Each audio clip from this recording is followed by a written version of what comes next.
Hey guys, Sean here, and welcome to the qualifying watch-along for the 2026 Miami Grand Prix. It is 2026, I'm sure it is. There we go.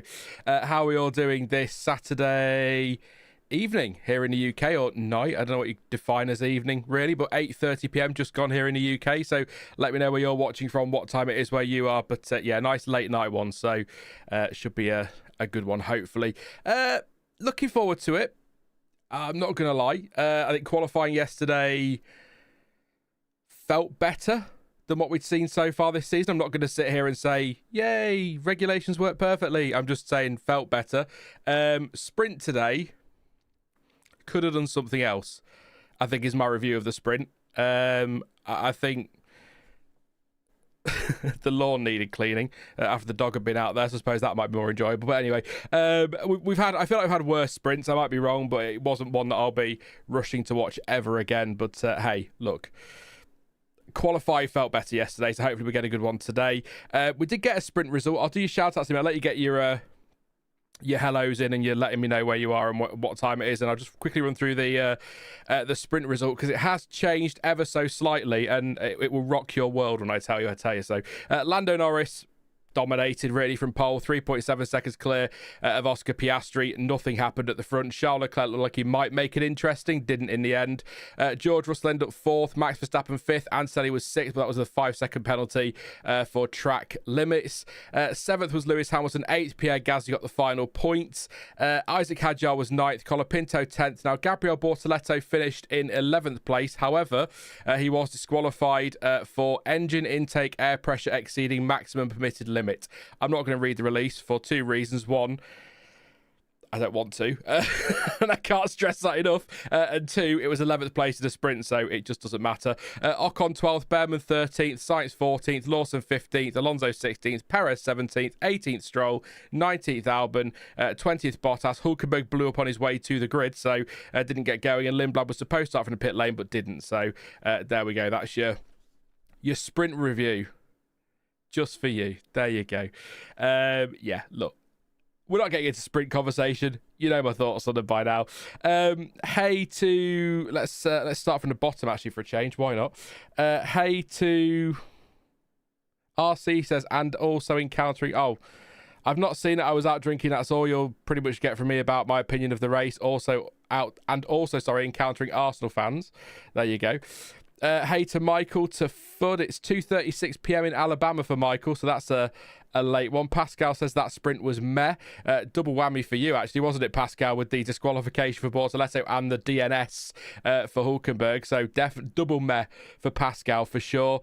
CPB says, let's guess everyone is happy because McLaren is competitive again. Well, we'll get into that in a minute, because I've got some moaning to do. I know, Sean, moaning on a live stream. Oh, it's the first time for everything. My God. Hey, professional moron. That is their name. I'm not being rude. Hey to Stewie. Hey to Liam as well. Hey to Surprises No says, hello from Canada. Thanks to everyone staying up late tonight. Yeah, Canada, 3 weeks' time. One of my favourites. You might know that Surprises No, but one of my favourites of the season. Hey to Rocket Raccoon, member for 2 months. Says, 2 months strong in these new endeavours with you on your new channel, Sean, my goat. Love from Texas as always. Thank you very much for your support as always, mate. Appreciate it. Love you too. Latox says, I went for a tandem parachute jump today. Said my day was exciting despite the sprint. You did a tandem parachute jump. Latox. You won't get me near a plane, let alone jumping out of it. My God, that's impressive. Well done. Anushka likes Ferrari. Hey to you, says Nepal, 2 a.m. Oh, that's getting late. That's usually what time I usually go to sleep. So yeah, I'm going to call that late now. Hey to Pascal. Hey to Duck Rut as well. Says no option for I didn't bother watching it, question mark. I'll take that as your vote then, mate. Hey to Lee as well. MD Games member for 2 months. Thank you very much for your support, mate. Hope you're well. Hey to John T. Hey to Miguel, who says 21:38 in Switzerland. So yeah, you're an hour ahead of me here in the UK, so there you go. Hey to Ash this evening, mate. Hope you're well. I'm okay, thank you. I've got a few things going on, but yeah, otherwise good. Kind of in some ways relieved to come and talk to you lot, actually. Which might give you some idea as to what's going on. Yeah, I've seen a few people as well Rest in peace, of course, to Alex Zanardi. That news came out today. I think, did he pass away yesterday? Really sad news. I don't have a huge number of memories about Zanardi because I didn't watch a lot of karts, IndyCar, when I was younger, because it was just on too late on a Sunday night on Channel 5, I think. But but I remember his Williams days in F1, and from what I've read and from what I've seen of him, he just seemed like one of life's good guys. So it is sad, and obviously thoughts with his family and everyone, his friends. But an absolute legend, and another one of those that you can add to the list of drivers who achieved so much despite the adversity they went through. Just unbelievable. Apparently it was today it was announced. So, rest in peace to Alex Zanardi, of course. Yeah, sad news. It's a bit of a somber weekend though, isn't it, anyway, and add that on top of it. Yeah, it's sad. I've got a picture of Ms. Williams there from 1999. Not a great time in 99, Zanardi in F1, if any of you remember it. It didn't go particularly well, but I remember him well from that. So Lewis says 5:39 here in God's country. That's in the morning. 5:39. There you go. And my other goat is here. Jonty's Corner. I hope you're doing well, mate. I am going to put the fan on. I turned it off because it was quite loud, but it is above 10 degrees here in the UK, so Sean's hot today. In fact, I'll tell you if you care. I'm going to tell you now. It is a whopping 16 degrees. Oh, no thanks. No. So fans on. So I apologise for the noise, but Liam can't remember 1999. Liam won't have been born, I imagine. So there you go. We've got not really much to say. I mean, the regulations, I'm not going to get into them for a multitude of reasons. The first one is because, as I said in the preview and last week, I'm just sick of talking about them for the most part. Secondly, I don't think we should be judging anything on one weekend that likely would have suited the new regulations anyway. I think this is quite a good track for energy recovery, so charging the battery. So the tweaks to the rules may have made no difference anyway. This could have been what we got, so we'll see. And you know me by now, I'm not going to judge everything on one weekend. We'll see how we go over the next few weeks, and I think, like I say, we're stuck with these now to the summer, so before they get tweaked again. So let's just see where we are then. I think Silverstone, Spa in particular, will be the big test for these tweaks. But there's some confusion around them anyway, and I don't want to get into it too much. But Stuart and I were talking about it yesterday, that the reduction from 8 to 7 hasn't happened because it was never supposed to happen. And then Karun Chandok saying, people assumed that because of this, that, and the other, it was going to be 7. And it's like, well, no, nobody assumed that. That's what the FIA literally wrote in their press release, in their article. It will drop to 7, and it didn't. So I can't be bothered with it. I'm just so fed up. All I'll say is let's see where we are in a few races time before I start judging it. This could have been a decent weekend for the rules anyway without the tweaks. So but yeah, I back to what CPB was saying.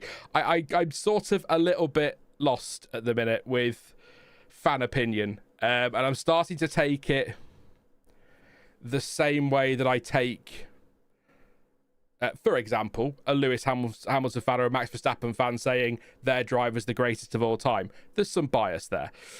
You can't always trust what's being said. But I find it really interesting that all of a sudden everyone is loving, or everyone I'm seeing is switching to loving F1 because, as CPB said, Norris is winning, or their favourite driver, or the poster boy is winning, or whatever, or because it's not Mercedes dominating, whatever their reasons are.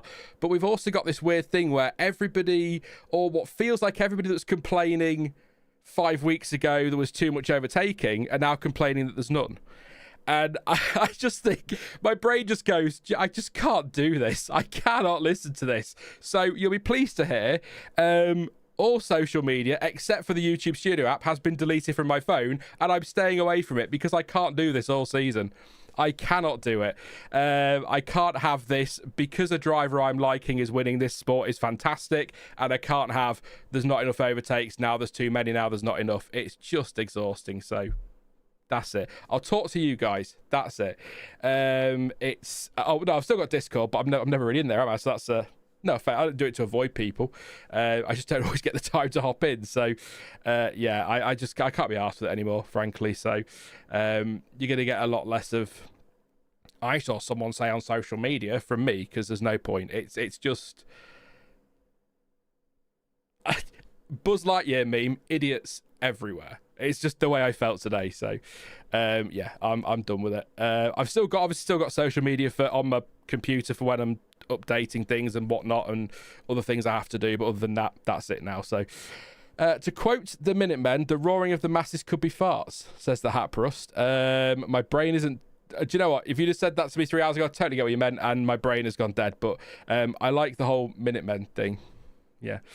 I think it's just a different bunch of people. I love the overtaking before. I find it boring. There was none today. Better fake overtaking than none, says Letox. To each their own is how I'm going to... If you're enjoying the regulations, fantastic. If you're not, cool. I will watch the racing and I'll make my own judgment without being swayed. Not talking to you, Letox there, just in general. I'm perfectly capable at 40 years old of forming my own opinions and conclusions based on something I've been watching for 34 years. So I don't need John 7498362 on X to tell me how I think or how I should be thinking. So why do I have a feeling Charlotte's going to win the championship this season without winning a race, says Moray. Do you know, it's funny you should say that, Moray. A couple of days ago, I was sat pondering, as I do, and I wondered if this was going to be one of those F2-like seasons where, because we had the Mercedes domination early on, first 3 races, then McLaren have come good now, and I was just wondering if maybe we might see, Red Bull find some pace, Ferrari find some pace, maybe Red Bull win a few races, Ferrari win a few. Maybe it ends up being one of those consistency is key seasons, and I wouldn't mind that. That would be nice. So, yeah, I think it is possible that a Leclerc could win the title without winning a race. Or even just winning 1 or 2 races. I think it is very possible this season because that development war is going to be so frantic, isn't it? It's going to be a constant development war for the next however many months are left in this year. So yeah, I think you've got a point.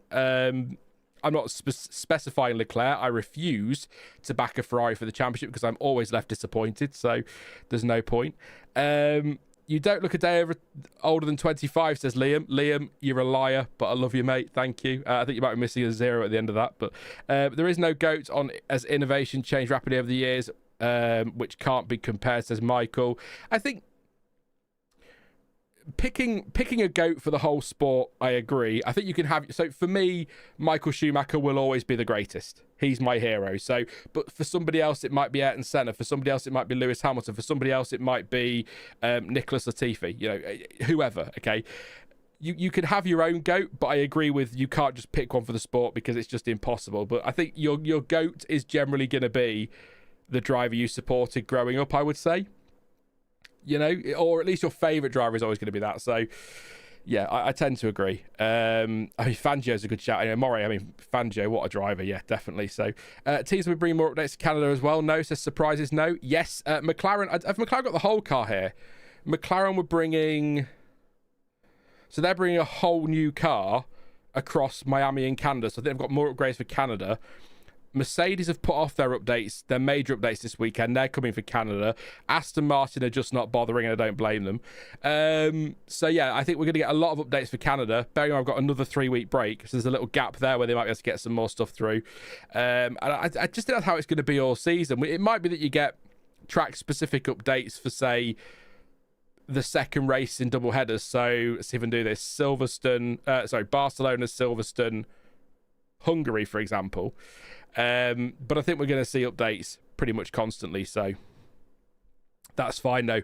And if it can, if we've got Mercedes winning the first 3 races, if McLaren win the next 3, Ferrari win the 3 after that, Red Bull win the 3 after that, we as fans are the winners, aren't we? So yeah. Speaking of Aston, Alonso is looking like he's staying, says CPB. Yeah. What did he say? What were his exact words, or roughly his exact words? He'll know when it's time to stop.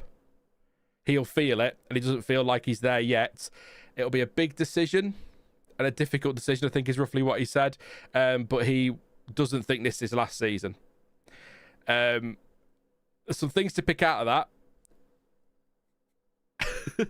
Doesn't think this will be his last season. Obviously doesn't mean he absolutely will be here next year. But I think whether it be Aston's the other question, I suppose. I think that's already been put forward by Moray there in chat. Maybe there's going to be something else that opens up if, for example, if Verstappen leaves, or I don't think he will, but if Hamilton decided to retire, or there could be some shuffling up towards the sharp end of the grid. if Verstappen were to move or to leave. So Alonso might find a seat there, but I hope Aston could turn it around. Whatever happens, I really do. Jonty says, well, it's a thing that hasn't happened yet. Would be great to see. No one has ever won without a win. Keke Rosberg and Mike Hawthorne both did it with one. Lauda won 84 with no poles, though. Yeah. So I think... Yeah, no, I think it'd be difficult to win a championship with no wins, but not impossible if you're consistent. So it'd be quite cool as a record, wouldn't it? Latok says, same, even though I was never a Schumacher fan, he still was the greatest as he managed to win without superior cars, changed the way drivers had to train the physics, and his nearly instinctual driving. He revolutionised it, didn't he, the way drivers thought. Yeah. not sure James Hunt would have followed the Michael Schumacher training program, but there you go. Yeah, I don't know. I was going to say something then. It's completely gone, but yeah, there's not really a lot to say news wise. The only other thing I would say before we get into qualifying, which is about 9 minutes away, just be aware there is a possibility tomorrow's race moves. Currently, the start time is 4 p.m.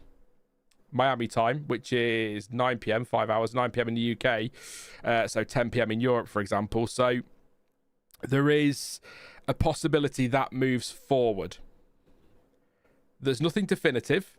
The FIA, or official, I should say, the FIA have declared a wet weather warning, a rain warning, or a weather warning, whatever they're calling it, or a weather event, I don't know what they're calling it, which basically allows the teams to consider that outside of part ferme between sprint and qualifying. So if they want to make changes to protect the plank, for example, or something like that, they can do that in the setup now. A team like Aston Martin or Cadillac, who have nothing to lose, could decide to slap a wet setup on one of their cars so they're ready for tomorrow to maybe give themselves an advantage. So keep an eye on that in the coming hours. I would like, to me, and maybe I'm being too sensible here and the common sense is kicking in again. I know the FIA don't tend to like that, but to me, the time to announce any change of the race start time is before qualifying, so that broadcasters can tell everybody, social media can tell everybody, radios can tell everybody, and people at the track who might be coming back for the race tomorrow know they need to turn up earlier, rather than leaving it until what is most likely going to be tomorrow morning when they make the announcement, when it's too late for everybody. I just think there's enough time in the day, with it being a 4 p.m. start, that even if that risk of rain diminishes overnight and never happens, moving it forward still makes the most sense just in case. Because if the rain that is forecasted to falls at 4 o'clock, we could be in a Belgium 2021 situation where we're just sat waiting for the race to be called off. So bring it forward. Just bring it to 12 o'clock local time or something like that. Midday. I think the last forecast I saw, I'll take the forecast if you like. Miami International Autodrome, isn't it? Miami. Let's have a look. So the weather tomorrow. So yeah, it's all going to fall. 75% chance of rain from about 3 o'clock in the afternoon. So moving it to midday or even 1 o'clock, just something around there, lunchtime-ish, just makes sense to me. Why take the risk of another Belgium 2021 or similar? But you know the FIA by now, they won't use common sense. Or they might surprise us all, but it'd be nice to be a bit more proactive. They are talking to people. They'll have to talk to a lot of people, broadcasters, the track officials, everybody, to make sure they can get the race on, because it will also mean shuffling other races forward too, like Formula 2, for example. So hopefully they'll use their brains. I think you just do it, because I don't think it's worth the risk. It's better. It's better to have the race and the rain not fall at 4 o'clock than to leave it, assuming it won't fall, and then when it does, you can't race. So, if that makes any sense. Anyway, let's start getting the watch along screen ready. If it doesn't make any sense, I apologise. But yes, I've got nothing really to add on that. But I don't know. I know that a lot of people keep telling me, and have told me many times over the last couple of years, Miami weather, very unpredictable. Things may be different tomorrow, but I'm not convinced. Bearing in mind, this has been a threat now for the last couple of days. This isn't just one outlier of a forecast. This is consistent forecasts over the last few days saying pretty much the same thing. give or take. So, yeah. And that's another thing. Lightning strike as well. Johnson's brought lightning strikes up in the chat. They're a lot stricter in the US with it. So any lightning within a certain radius, what's Jonty said? 8 miles of the track, 30-minute delay, rain or not. So if there's any lightning in the area, the race doesn't go ahead anyway. So you may as well move it forward. So let's see what they do. If you catch it on social media, anything gets said, do let me know. I'll be watching this with you, but we have got, let's get everything set up then. Like I say, we have got live timing provided once again by the folks over at Multiviewer for F1, or just Multiviewer. You can download the app, link in the description if you want to check it out. It is absolutely free to download, but you will need an F1 TV subscription of any kind, Access or Pro, to get your access to all of the timing and stuff you see on screen now. Well worth £2.29 a month in the UK, I say, just for the archive alone, but also to have access to Multiviewer. Obviously no on-track footage, and I'll do my best to keep you updated, but always remember mates in a pub. That's what we're doing. Mates in a pub, watching quality together. I'll try and keep you updated, but if I miss something, I'm not crofty, thank God. So yeah, just give me 2 minutes. I just need to check something on my TV, and I'm back with you in just a second.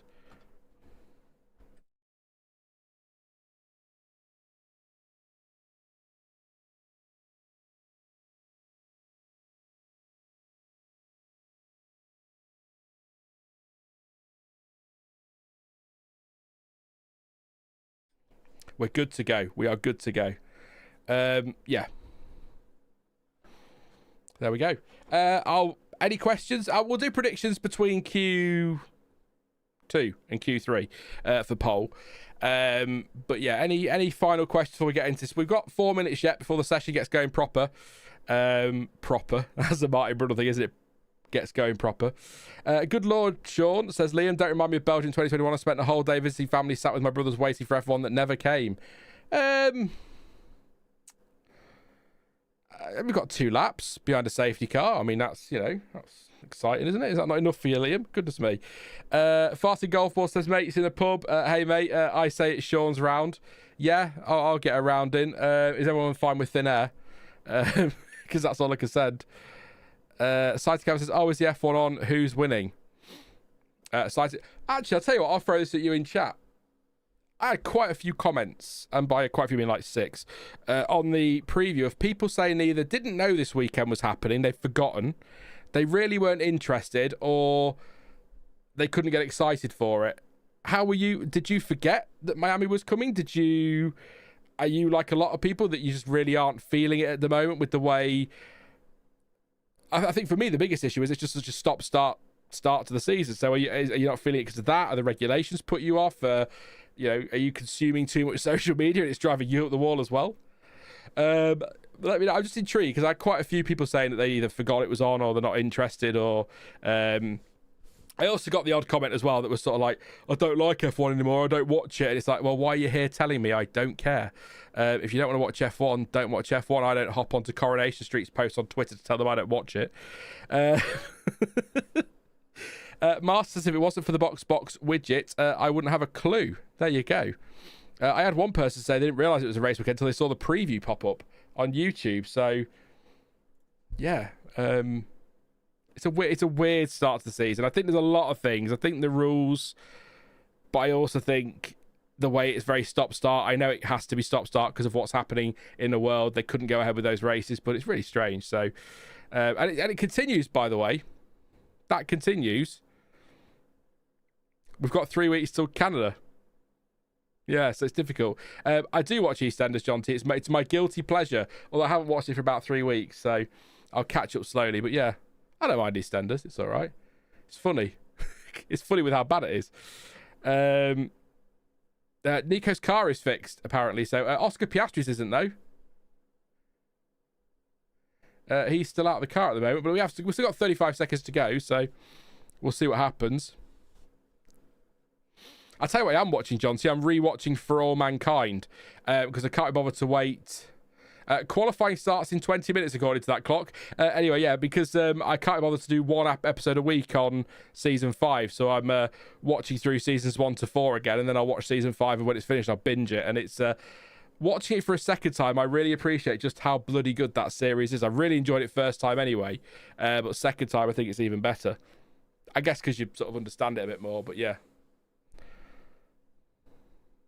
Well, if you haven't watched For All Mankind, by the way, definitely give it a watch.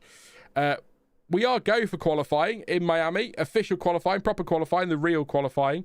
Ted says Gabby's car is balked, so that'll explain the Audi on the jacks. So there we go. Latok says, I hope Audi gets at least one car in the top 10. Then puts ... after the revelation there that Gabriel Bortoletto's car is not going anywhere. Up on the jacks in the garage. But Bottas and Perez are out there. Bearman and Lindblad as well. Stroll's going to be next on track. And we're ready to go for qualifying 1 in Miami. More of the same for Friday, maybe. Interesting that a lot of people were talking about McLaren's race pace being poor. So not to bank on them winning the sprint earlier today, because it was their qualifying pace was strong, but the race pace wasn't great. They looked pretty bloody good in the sprint, didn't they? Dominant. Didn't disappear, but they weren't really threatened.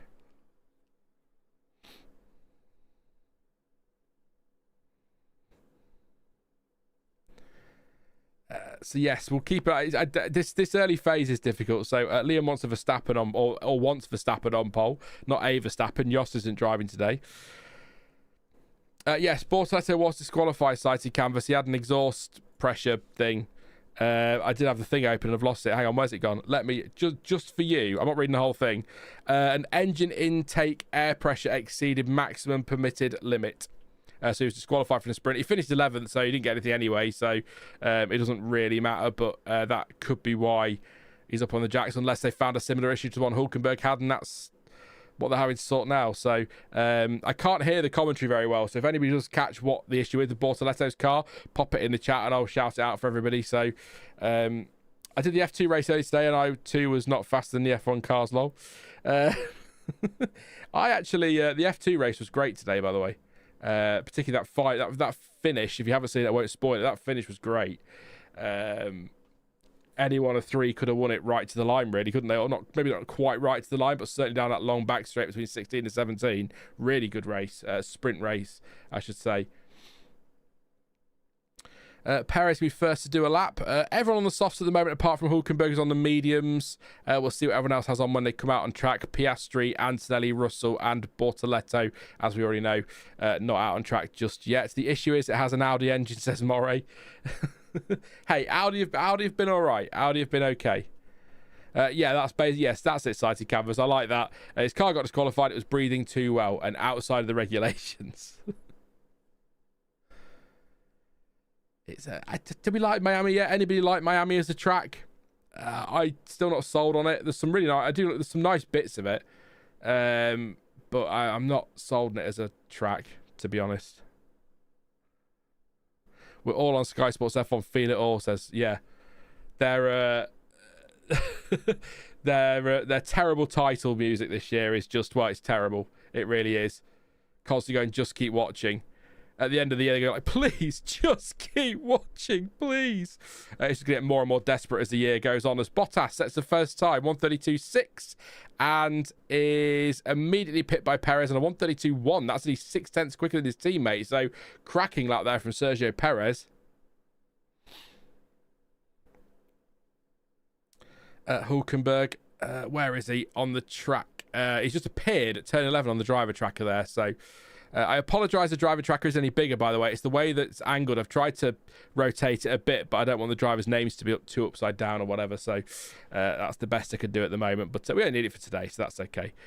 Should be live tomorrow. Obviously, just bear in mind if the race start does get pulled forward, the reaction will be earlier as well. So we'll be live for the reaction tomorrow. I don't know why. I've just got this horrible feeling they're not going to move the race time forward. It'll still be at 4 o'clock, and we're going to be in a right mess tomorrow. But if that's the case, I will say this actually, a really early heads up then. If it absolutely pisses it down and the race can't go ahead tomorrow, and we have to sit for 3 or 4 hours of next update in 15 minutes or whatever, there won't be a reaction tomorrow. I'm not staying up until 2 o'clock in the morning to react to nothing. So. Basically, I guess the rule for race reactions is there has to be a race to react to. There you go. That's right up there with become a member, get a helmet. as a new slogan. There you go. Verstappen fastest, 9/10 only quicker than his teammate in second place, 29 flat. Pretty much for Max. Hadjar 1:29.9. Albon's had a time deleted. Leclerc second. For selfish reasons, I want the race to go ahead on time. I quite like a 9 p.m. start. It gives me the rest of the day to do, well, nothing really, but yeah, it gives me the rest of the day to do nothing.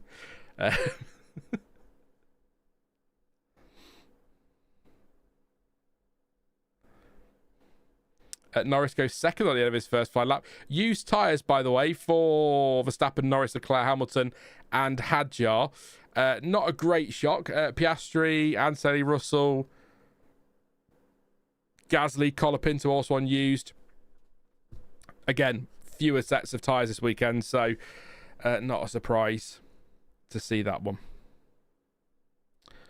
I've got work in the morning. I'm not staying up for rain. It's a sighted canvas. No, I don't blame you. I'll stay up to watch it, but I'm not going to react if no race happens because there's no point. So keep an eye on the community tab. I'll let you know over there what's happening, or I'll just go live for 20 minutes and go, well, that was a waste of time. Anyway, see you all next time, 3 weeks' time. Bye. Or something like that. It would be peak F1 to have an enforced spring break only to come back and then go away again for a further 3 weeks as FUD. Yeah. It is a bank holiday. Yes, it is, Pascal. Well remembered, actually. Thank you for the reminder. Yes, stay up as late as you want. Yeah, bank holiday in the UK. First, then there's bank holiday. Is it the 25th of May as well? Yeah, Monday the 25th. So there you go. 2 in May as always. Antonelli up at turn... It's Piastri, turn 11. I was watching Antonelli's time. Antonelli just behind Piastri there at turn 11 now.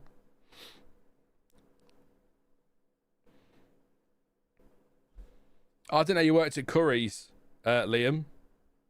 Can I use your discount if you get one? Russell's not Russell. Yeah, Russell is behind Antonelli on track. He's also behind Lawson at the moment, which might be compromising him a little bit through there. Although Lawson looks like he's got out of the way. So Norris is coming to the pit lane. Piastri will complete this lap. He's just coming through 17 now. Then it's 18. The flick that is 19. Over the line, Piastri. P6 on a used set of tyres. But everyone ahead of him has used tyres as well. So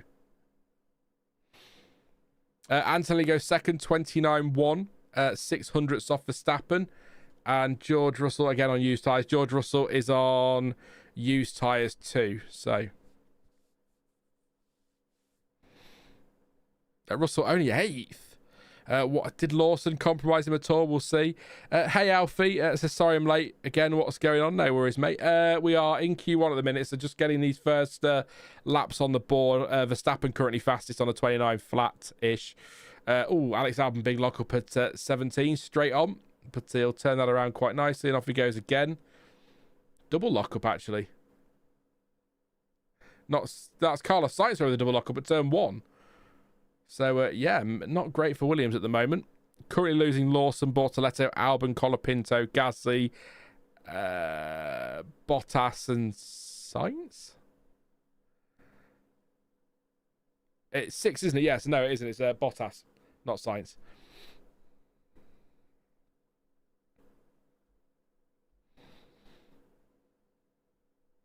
Liam Lawson in that Racing Bulls. A livery I like.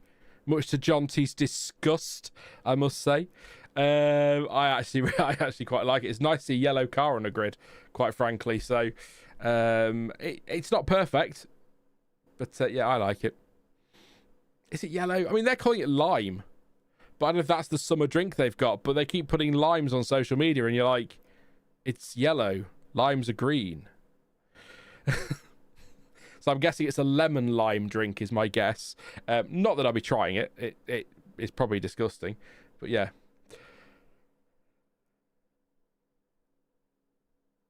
Eight and a half minutes to go, or 8 minutes and 25 actually. Over the line goes Lawson up to 6th place. So a good lap there from Liam. Getting up to speed nicely. It's the same colour as the drink, says Surprises No. Oh, okay.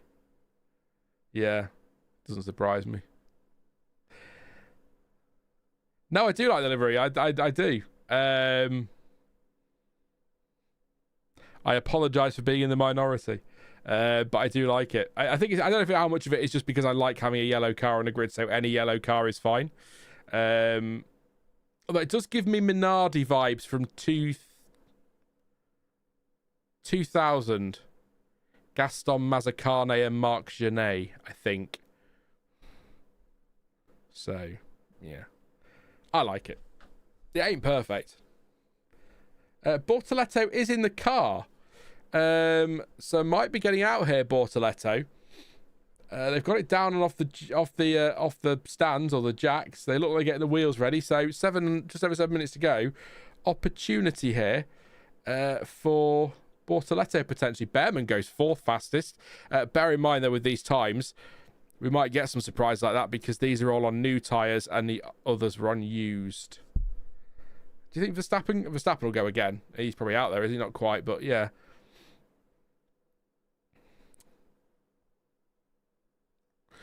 The yellow on the Alpine, it doesn't look great. It's the same as they did last year and the same as with Williams. They just slapped the yellow on. So I don't really... Yeah. The yellow on the Alpine is also a bit of a kick in the nuts for Renault. They had some great liveries. The red and the black Renaults. They look great. But yeah. That Alpine should be yellow, really, and it should be called Renault, but with a Renault engine. But here we are. Gasly, goes 12th fastest, 30 flat.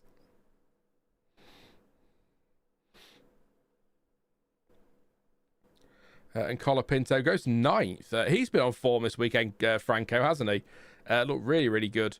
A little bit of contact in the sprint today at the start with Verstappen, but did all right. He really went in qualifying yesterday, out-qualified Gasly, and looking good there as well. Hadjar goes up into 8th place.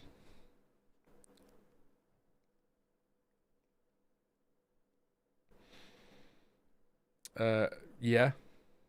Cool. Leclerc backing off there. Over the line. Is he okay?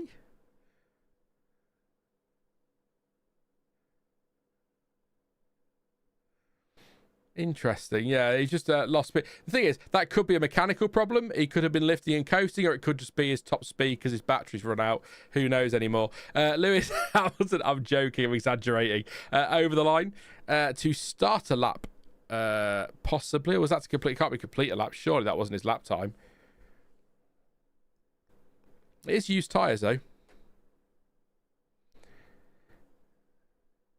Is it a Renault or a Jordan, says Duck Rut. See, I like the Jordan yellows, the buzzing Hornets, and the bitten Heroes. Or the bitten Hisses, wasn't it, as well? They had that one. So, yeah, that they were nice. Nice liveries. Because they had the gold, didn't they, in 96, and then they moved to yellow in 97. And I do prefer the yellow to the gold.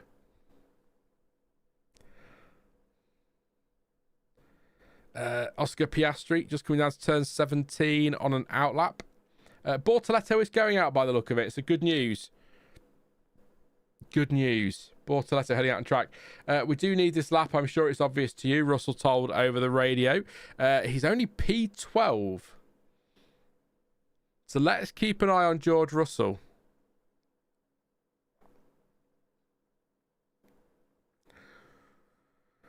So Bortoleto is going to head out. I'll keep an eye and see when he hits the tracks. That's good news.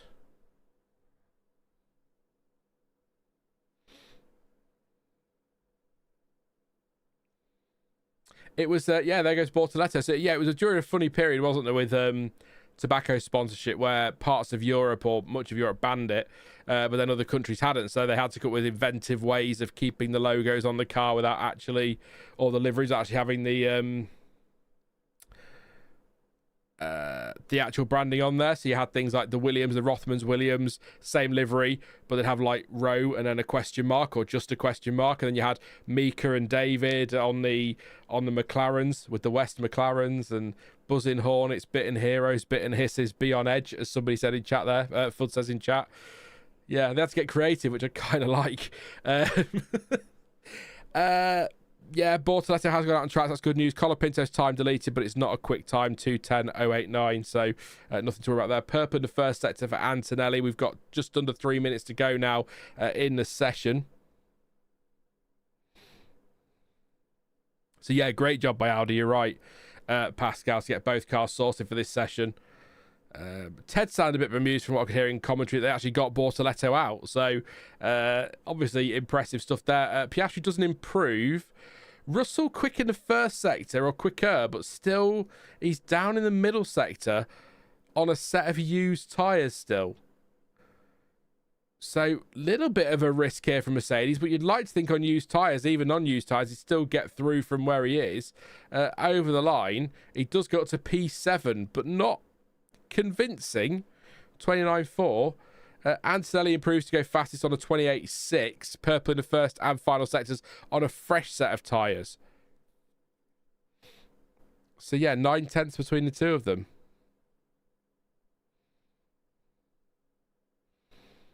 Hey, MSC Biles says, hey Sean, finally able to check in with the live with this season. Thank you for popping on, mate. Hope you're okay. Hope you're well. Good to see you in chat. Yeah, we are enjoying a bit of quali. It does feel better, doesn't it, watching quali now since the tweaks? But I don't know how much again of that is the rules tweaks and how much is just the track suits the rules better with the because you got to think of braking events around the lap, or cars are all bunched up and in each other's way. Good to see. On the run 17, black and white flag for Colapinto. Fairness follow race direction instructions. Not sure what that is. But yeah, big braking events around the track, so they might have worked this weekend anyway. But here goes Bortoletto to get a lap in. If he gets anywhere in this, outside of the bottom six, this will be really impressive.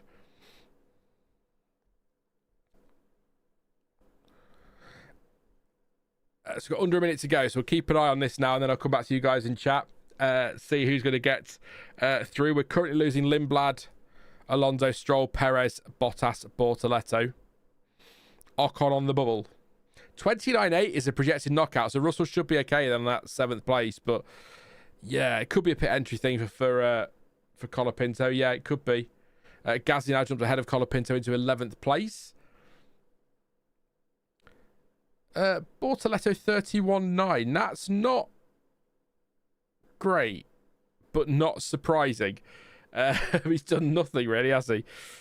Since yesterday, so that's not true. I think of Hulkenberg. I think it's somebody else. No, what am I thinking of? Bortoletto raced today. Who was? I think it was Hulkenberg, wasn't it? Yeah. Sorry, wrong Audi. That is the checkered flag. So he's just got to get his laps in.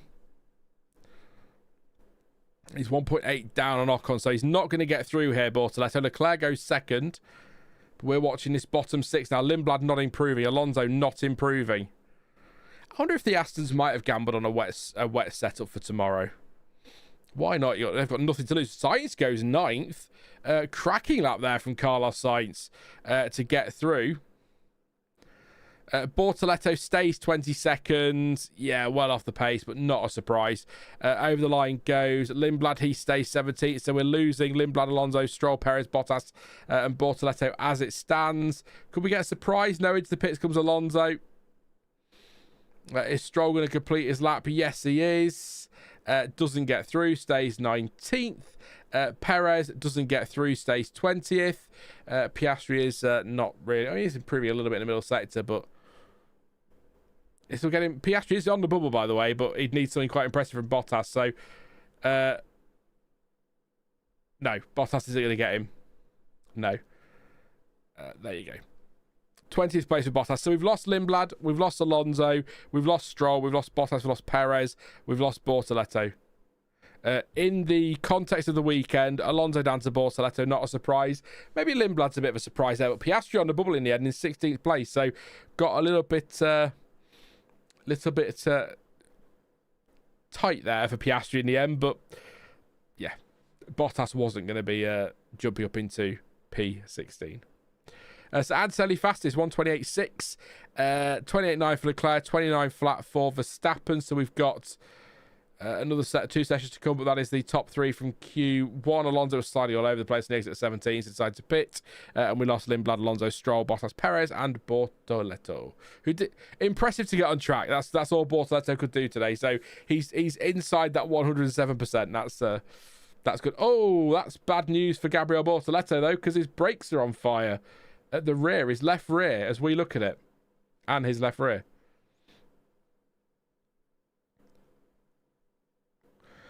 Not been a great weekend for Audi, has it? Because Sean predicted double points in his predictions on Thursday as a bold prediction. So I've ruined their weekend, Pascal. I'm so sorry. But yeah, well on fire at the rear there. He may have to stop that car. Okay, they've gone to adverts in Sky because we don't pay enough. So Bortoleto is going to stop on track. He's going to have to. And he'll start. I hope he's stopped by a fire marshal post, but he stopped on the run to turn 17. So there might be a delay here to the start of Q2. There might be. Bring all the dad jokes you want, Anushka. It's fine. It's absolutely fine. Yeah, they'll have to clear the track as well. Clear his car, clear the track. I did ask you to, I'll come back to that in a second, rate the 2026 Miami Sprint. 50% said okay, 23% said good, 23% said bad, 4% said great. I'd have put it on...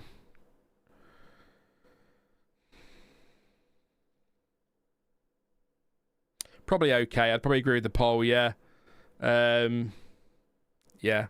at best. Nick, thank you very much for your super chat, mate. Appreciate your support as always. Good to see you again today. He says, rest in peace, Alessandro Zanardi. Great driver, wonderful human being. Absolutely talked briefly about him earlier. And I've got his Williams from 99 on screen as well. But yeah, rest in peace to Alex Zanardi. So thank you, mate, for your support and for your super chat. Yeah, the start of Q2 has been delayed. We said it would be, didn't we? Probably only by a few minutes, but still there'll be a delay. Yeah. Yeah, there was a sprint. I mean, I don't know if you might have said earlier side to cameras if you've watched it, but yeah, the sprint was, yeah, it happened. It was good, honest, I promise. I know I keep saying this, but a friend of mine also works at Mercedes, and last time I saw him, he was so arrogant about them winning the league. If anyone is gambling man, it's Mercedes, says Liam. Got a feeling the cars are too technical for George. Needs to be working better for the drivers who do sim racing, says Moray. And this season's not working for Russell, says Letox. Yeah. And MSC Bar says, I hope the race will be wet to dry, and I still remember the team spirit, blue, yellow Renaults in Fernando's year. Yeah, they were good. They were good looking cars. Just show a replay now of Bortoleto's brakes. Yeah, big fire. Big fire under there. And like John says, all sorts all over the track as well. And he did stop on track, so hopefully we'll be able to get going very soon. The yellow flags are clear on track, so we should be able to get going very soon. Hopefully not too delayed, but oh, goodness me. That's, yeah. What a weekend for Audi this has been. Not in a good way. If you are just tuning in, we've lost Lindblad, we've lost Alonso, we've lost Stroll, Bottas and Perez. We've also lost Bortoleto, but Bortoleto didn't get out until quite late on after they were carrying out repairs on his car. Went out on track, did a lap time that wasn't great, but he got a lap time in, so that's something. Great effort from Audi to get both cars sorted after Hulkenberg's problems today when his engine blew up on the way to the grid for the sprint. And Bortoleto's brakes just caught fire for a laugh as well, so there you go. We'll see how soon we get going.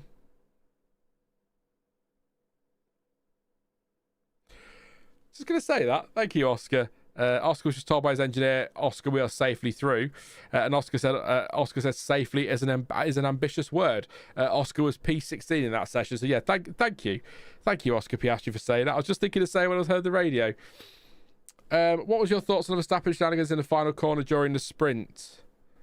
I don't think there was any. I don't think there were any shenanigans, were there? I think he was trying to let Lewis Hamilton through. Hamilton didn't go through. I think there was either a miscommunication or a misunderstanding. And then he left plenty of space on the inside for Lewis to go to the inside if he wanted to, and he decided not to. So I think it was just a bit of a miscommunication. I don't buy into there's nothing there. I saw his move earlier in the sprint when he went for the move on Hamilton, went late braking, they both ran off the track, and I imagine a lot of people were pretty annoyed at that, and I was like, it's just a racing thing. He went for a move, it didn't work, they both went off track, he gave the position back. I don't think there's any controversy there at all. If he slammed into him, fair enough. Or if he tried to let him go and then didn't and accelerated away, then yeah, but he just seemed like a bit of a miscommunication there. But I haven't heard what either driver had to say about it, because I switched off after the sprint. Fudd says he let him through in a position to get the overtake mode for the next lap. I think it was an intelligent move. Yeah, that's fine then. If he did do that, that is a smart move. So yeah, but nothing to stop him doing that, is there? So not quite the shenanigans that we had in Saudi Arabia in 2022. That was great fun. But yeah. Yeah, Bearman's doing a great job, Moray. Up in 6th at the moment, so yeah.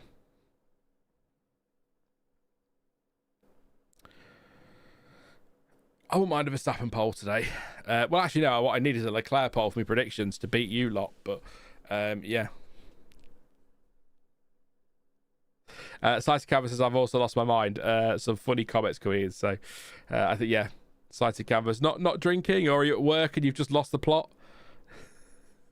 Q2 will start at 16:29 local time, so about 3 minutes from now. So little delay while they cleared Bortoletto's car and any debris from the track. So yeah, we'll be ready to go in a few for Q2. That rhymes. There you go. 1.2 seconds for the drop zone now. I'm guessing that's what they meant, says Moray. Yeah, maybe.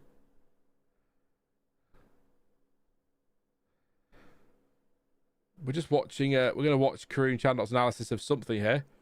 Just Colapinto. It is Colapinto. So cuts the chicane. So that must be race director's note. That's what he did in the so. Okay. Yes, that was what the black and white flag was for ignoring race director's instructions for Colapinto, I think. Maybe. But that doesn't seem. You're allowed to cut the chicane though, aren't you? So. It can't be that. No, it can't be that. I'm not having that. That don't make any sense.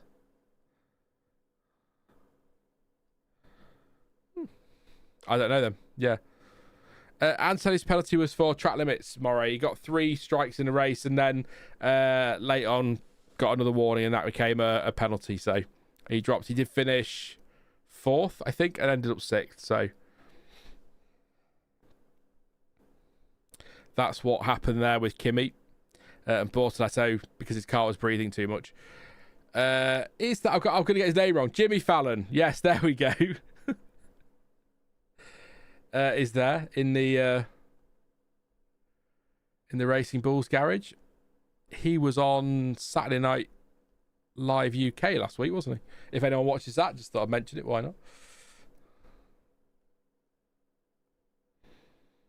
I always say Jimmy Kimmel rather than Jimmy Fallon, and then I go, it's not Kimmel. It's not Kimmel. Liam says, Karun Chandok used to cycle through my village. There you go. That's good info, Liam. That's good info. Did you ever say hi?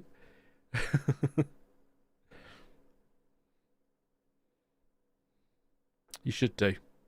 I feel like he would talk. I feel like if you stopped Karun Chandok, he would talk to you. I think he would. Maybe not on his bike. That'd be a bit much, but yeah, perhaps. I don't know. Are we? We go for Q2. Here we go. Well, I think Saturday Night Live's been really good, actually, John T. I had my expectation for it was very low, and it exceeded that. So maybe not a glowing review, but I really enjoy it. It's improved since episode 1 for sure. But yeah, I think there's some good British comedians in there for the future, particularly that Jack Shep. I think could be one that could be a breakout show for him. To be honest, he's quite funny. So, yeah, Isack Hadjar out on track. Max Verstappen following him. Then it's Hulkenberg and Sainz. So, will Hulkenberg get round, or is he gonna have problems? More problems. Jimmy Kimmel. Yeah, it could be Jimmy Kimmel.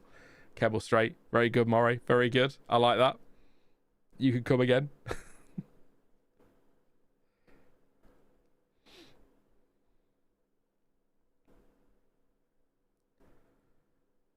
I was just trying to work out who we're looking at there, but it was a long shot. I couldn't work. It might have been Hadjar. Might have been a long shot Hadjar. A lot of bag there flapping around on track. It's not Hadjar at all. It's Verstappen. Worse than Crofty. It's Verstappen. Crofty did that yesterday, didn't he? And there goes Oscar Piastri. It was clearly Lando Norris, but okay. Met him in Bracken. He asked where I was from. Told him King Sutton. He told me he used to cycle through. Lovely man. Yeah. I think we did. We met him at Autosport, I think. When I went with Dan and Jonty and Co, we bumped into him. They're not for much more than a hello, but yeah, he seems like a good man. Jimmy Camel, very good. Livery sponsor of Williams. This is MSC Files, yeah. Jimmy Camel.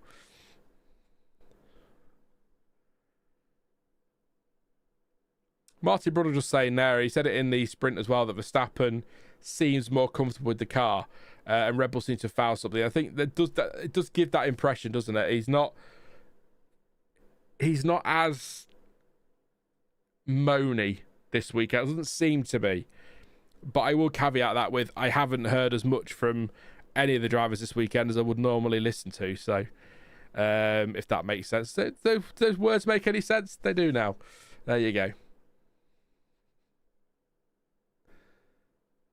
But, yeah, Max Verstappen going to get a lap in here. On board with him, with the helmet cam, the visor cam, whatever they're calling it. Yeah, Crofty was odd that weekend, John T.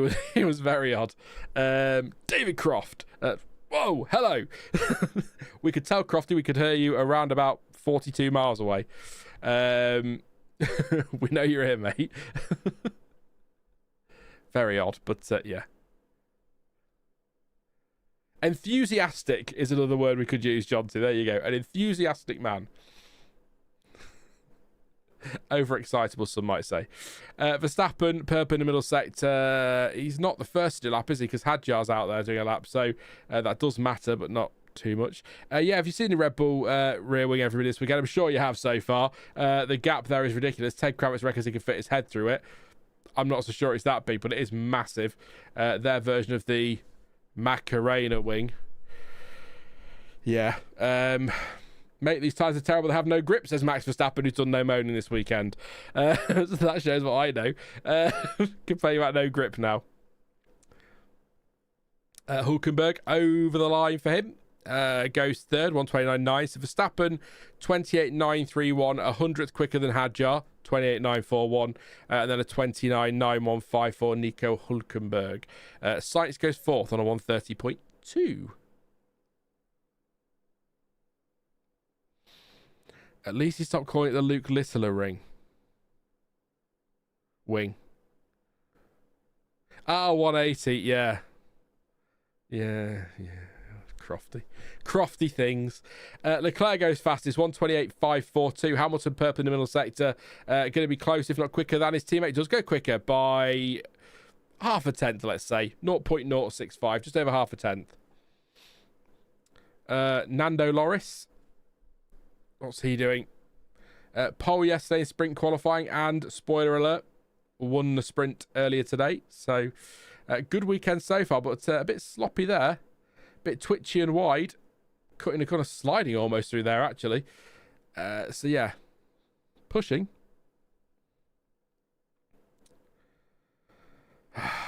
Crofty. I can hear him. Miami Drift is the late... Oh, goodness me. Anyway, he's such a dad. Piastri, 10th, just over 10th down Hamilton in the middle sector, or overall on this lap. Colapinto goes 5th on a 128.9. Everybody out there on a brand new set of soft tyres, which is why Antonelli has gone quickest in the middle sector, 33.5. 555, so 11 thousandths quicker than Hamilton at the moment in the middle sector. Here goes Piastri, goes P3 ahead of Verstappen. Anthony flying around again over the line. He goes fastest on a 128.352, just over a tenth quicker than Lewis Hamilton. George Russell will be next. Goes third. Matches Hamilton's time exactly, 28.477. So closer to his teammate than he has been at times this weekend. But yeah, doesn't seem to have got dialed in, does he, George Russell? Yeah, he'll go put it on pole now. You watch, but yeah, I don't know. I think Antonelli's been. I stand by everything I said in that video I did. I stand by every bit of it. I think he's been really good this season. Anyone who doubts that, I think he's just been argumentative for the sake of it, frankly. I think what luck he's had, I don't care. He's still been fantastic this season versus where I expected him to be, and a lot of people expected him to be. So a lot of people thought George Russell was going to cruise this year, and he hasn't, even prior to this weekend. So even in Australia, Antonelli was only a couple of seconds off over the line, so come on. Credit where it's due, for goodness sake.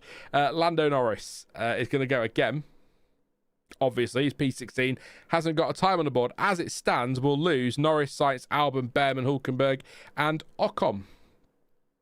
Long way to go. 8 minutes still left in this session. Yeah, Locomotive says Miami was Kimi's best track last year. He got sprint pole, didn't he, last year, and drove really well for the most part. So, where did he finish last year in Miami, actually? I can't, for the life of me, remember. I did write it down the other day. I don't tend to pay much attention to what I write down, so I don't know why I do it, really.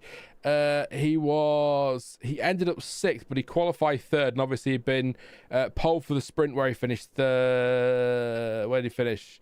7th as well. So he went well last year, and that was very early in the season as well, so...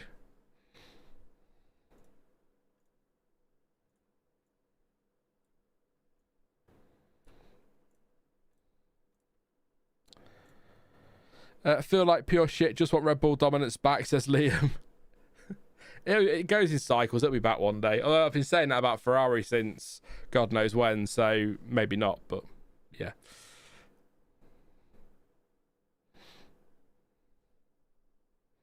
I love the helmet cam, says Latox. Yeah, it's a great angle. It's a great camera angle. It really does give you an idea as to how much the cars move around, doesn't it? The off-board cameras and even the T-cam don't really show you. So yeah, I think eye tracker tech. I'd love to see a pole lap with eye tracking, just to see where they're looking. I think Martin Runnelsdorff said that you're always looking a corner or two ahead. I'd just be really intrigued to actually see that in motion and real time, I suppose, if that's possible. But maybe one day that'll be something we get. But that'll be cool in F1. I mean, we've just got drones, for goodness sake. Let's drones are actually working. Let's give them time. Keep seeing drones flying all over the place, and I'm sort of oh god no, get you jump.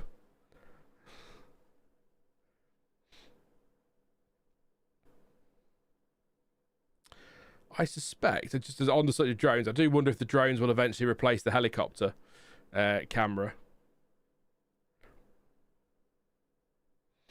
I do wonder. I hope not. I quite like the helicam. Norris is on track completely on his own. Nobody else out there. Going in the gap, let's say, as they'd say in Junior Series. Say in F1 as well now, don't we? But there you go. Round the final corner, a little bit of a correction, nothing much on the exit. Nice and clean through 18, nice and clean through the kink that is 19. Only 9th, though, for Lando Norris.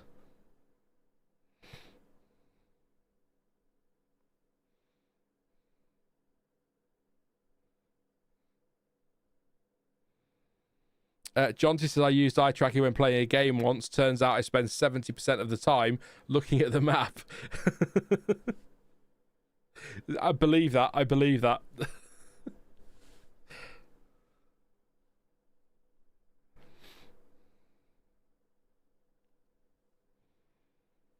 Crofty theorising there that Lando might be suffering with power problems like Piastri was in the first part of qualifying. Nothing over the radio, though, so... It would be... a little bit surprising if McLaren weren't better than they're showing now. Why do I have no deployment out of 16? Yeah, there you go. The deployment looks correct as engineer. I think it's more the win, so there you go. But it'd be interesting if McLaren aren't up there in the mix for pole and aren't challenging for the win tomorrow. I guess that's the thing with Parc Ferme. If you take the cars out of Parc Ferme, it gives people a chance to make tweaks and improve their setup. So therefore, maybe they've closed the gap, but also it might be an idea that this really is going to be a bit of a mixed-up season. So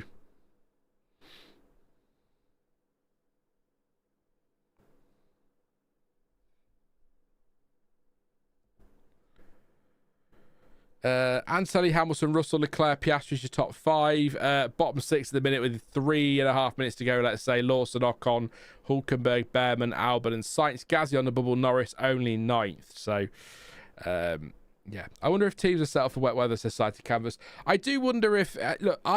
if I'm Cadillac, which I'm not, or if I'm Aston Martin, which I'm not, I'm at least setting one of my cars up with a wet setup for tomorrow. Because you may as well. They have nothing to lose in that moment. 18th, 19th, 20th, and 21st. Nothing to lose. You may as well stick one of your cars on a wet setup and give yourself a chance of maybe a surprise result. I imagine there will be, because the weather warning hazard thing that the FIA have declared would mean that teams could make setup changes with the rain in mind. So they might be, ride height might be a little bit higher, for example, protecting the plank and stuff like that. So yeah, I think there's going to be an element of that for every team, but I think a full wet setup, if you are Stroll or Alonso or Bottas or Perez, just makes sense to me. So hey Red Raven, mate, I hope you're well. Hi, anything exploded yet? Yes. Bortoletto's left rear brakes were well on fire at the end of Q1. Had to stop and have that put out, so that did blow up. Hülkenberg blew up prior to the sprint, if you haven't seen that as well. So yeah, Audis is the answer to your question, but I hope you're well, mate. We're into the last minute and 45 seconds out. Antonelli improving. He's purple in the first sector, but down in the middle sector on his best time. Liam says, is adverse weather expected? Yes, 75% chance of massive thunderstorms at the start of the race tomorrow, so it is possible that the race time is brought forward. The FIA are currently discussing that with everyone they need to about maybe starting the race earlier in the day to avoid the worst of the weather. So Antonelli does improve marginally, 28.2 now at the sharp end. Russell purple in the middle sector, which is interesting, but stays third. Projected knockout is a 29.1, so everybody from Gasly down is in trouble. Norris only on a 29 flat though, so he won't be comfortable. Yeah, if there's I think John says there's likely within 8 miles, Clansom. They have to do a 30-minute delay. So Verstappen's on one here as well. Leclerc too. So Sainz over the line. That's a good lap from Sainz. P11, 29.5, but not going to get through. Verstappen purple in the middle sector. Leclerc purple in the first sector. Could be about to get interesting here. Max Verstappen, not that it wasn't interesting before, around the final corner, over the line, does go fastest by 0.173, nearly 0.2 of a second, pushing 0.2 of a second there. Leclerc is on one as well, 28.1 to beat. Over the line goes Leclerc. It's a 28.3 actually in the end, so a couple of tenths off. Hülkenberg all over the place, it looked like on the exit of turn 17 there. What's he going to do as he goes out? He goes 11th, Nico Hülkenberg, so 29.4 for him.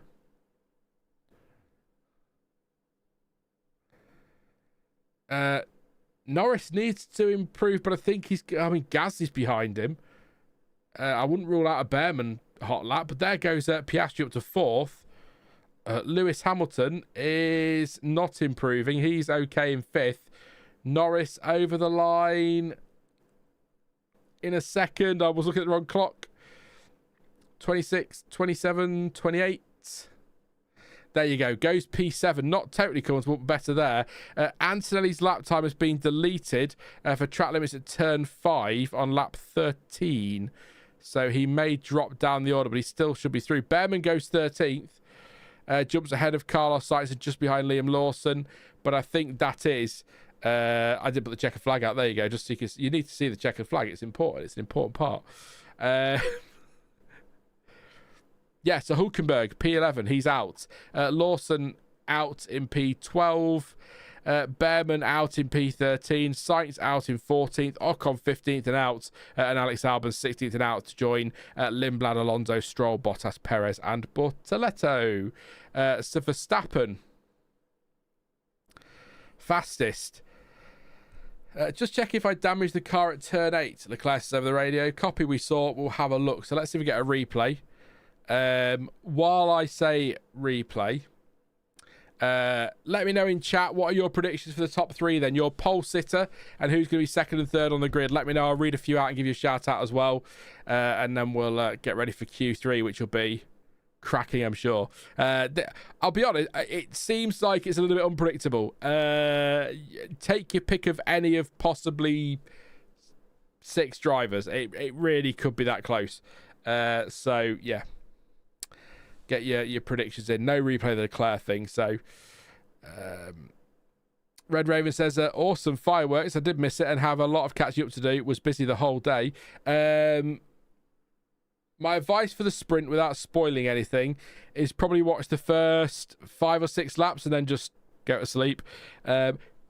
Like any sprint is what I'm saying, Red Raven, pretty much. Watch the start of it where it's interesting and then just go and have a lie down and don't bother with the rest of it. Any further strikes of lightning, says John T, reset the delay clock to 30 minutes. So that's something to bear in mind for tomorrow. Very strict over in the US for...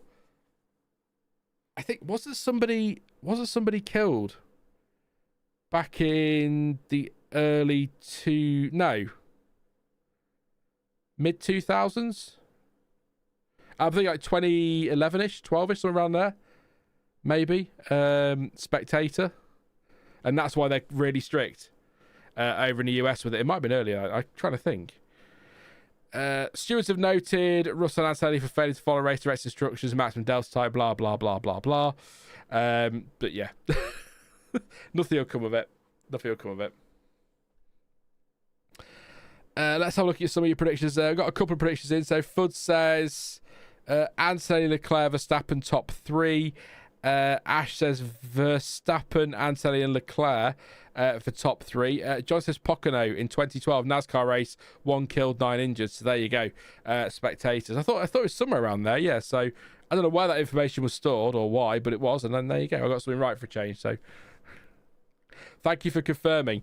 Max Pole, no doubt, says Liam. The sprint was background race, so if you have dishes, yeah, background race is a good way to cut. Yeah. I might just go to bed early and watch the race in 30 minutes the day after. Miami is just the most boring race on the calendar, says Latox. There's not a lot of love for Miami. The race, I should say. I'm sure Miami's a great place, but too hot for me. No way. What is it a minute? 34 degrees. No. Drop the 4 or the 3 and I'd be fine, but no. I'd say Leclerc Verstappen, says Pascal, for top 3. Albert says, what a joke. He's quite vocal this season. He's on the radio. Is Alex Albon. I mean, as in complaining. I don't mean he hit the curb, Leclerc. That's what he did at turn 8. Yeah, I don't. You have to be vocal on the radio, or they can't hear you. But you know what I mean. Complaining. So, Latox says Monaco exists. Yeah, but I agree with Latox. I find Monaco more interesting, but I'm not ruling Miami out for a couple of reasons. Firstly, because it may come good. Secondly, because we've got it for about 300 years. So, you know, we're going to be coming back here for a long time. So, be nice to... I think they've done well with the track given the space they had to work with, I guess is what I could say as a positive. But, yeah. Is Albon complaining about the car? Says Clanson. Yeah, he's not happy to Williams all season, is he? It's still, they've shaved a bit of the weight off, so that's good, but they're still not where they need to be. So I think he's just very unhappy with things at the moment at Williams. As I can imagine, it's doubly frustrating because they took quite a nice little step forward last year, didn't they? So I don't know why I've got Planet F1 stuff still saved on my desktop. That can go, thank you. Sorry, that was random. Don't know, I just looked at that, I was like, why are you there anymore? I'll stick with the podium prediction, Russell, Leclerc, Norris. It says Red Raven. I can't remember what I said in my predictions this weekend. I definitely said Leclerc for pole. Fud says Zach Brown is saying that Lando's was a boost issue and not wind. So there we go. as in the weather, not as in he had a curry last night or anything. But yeah, no. Yeah, 2 steps forward, 3 steps back is a little bit. Yeah, you might be feeling that a little bit. So let's not show people snogging in the grandstands, please. Quite. I'm not going to say what, but just quite. You know who you are in chat. I don't say no more. Both Williams drivers are not happy with their cars society canvas. I don't like the vibe of the track stadium car park, says Miguel. There's parts of the track I quite like. I like... It's clumsy. It's a little bit Singapore slingy in a way, in the sense that it's that clumsy chicane at 14 and 15. I quite like that because it challenges the drivers. Anything that has the potential to result in a little sloppy error, I like that. The run from turn 8 to turn 11 is just the same as Jeddah and any other street track they build going forward. They're just always going to do that now. So that's nothing. I quite like the run between 4, 5, and 6 actually, which is again a bit cotery, isn't it, in a way? Or Maggots and Beckett's as well, I suppose is the one people prefer me to say. So yeah, there's some parts of the track I like, but it's not a favourite. We are go, by the way, and we have been for about half a minute for Q3, but no one's on track because they won't be for a while now. So yeah, thank you very much everyone for tuning in. Please drop a like on the stream if you haven't already, and subscribe if you are new. Live, all being well, live tomorrow for the race reaction with, I believe, Jonty, unless I assume if the race moves, Jonty's still okay, but he may not be able to make it. But it'll be me and Jonty, or just me, for the race reaction tomorrow. It could be 11 o'clock tomorrow night UK time. It could be 4 o'clock tomorrow afternoon UK time. We don't know yet. It depends if the race moves or not. But again, if the race gets rained off and can't happen, there won't be a reaction. So there you go. But all be well, there should be. Then of course there'll be something, at least one stream between Miami and Canada, and then there'll be the preview and everything for the Canadian Grand Prix weekend as usual. Just yeah, this is more of a hobby now than a job. So yeah, nice and relaxed, no pressure. But bearing in mind we have got a lot of back-to-back races coming up on the run to the summer break, so there'll be lots of content then anyway. So but yeah, likes and subs massively appreciate. Thank you for your super chats as well, by the way. Appreciate those as well today, and all of your support as always in what are still very early days for the new channel.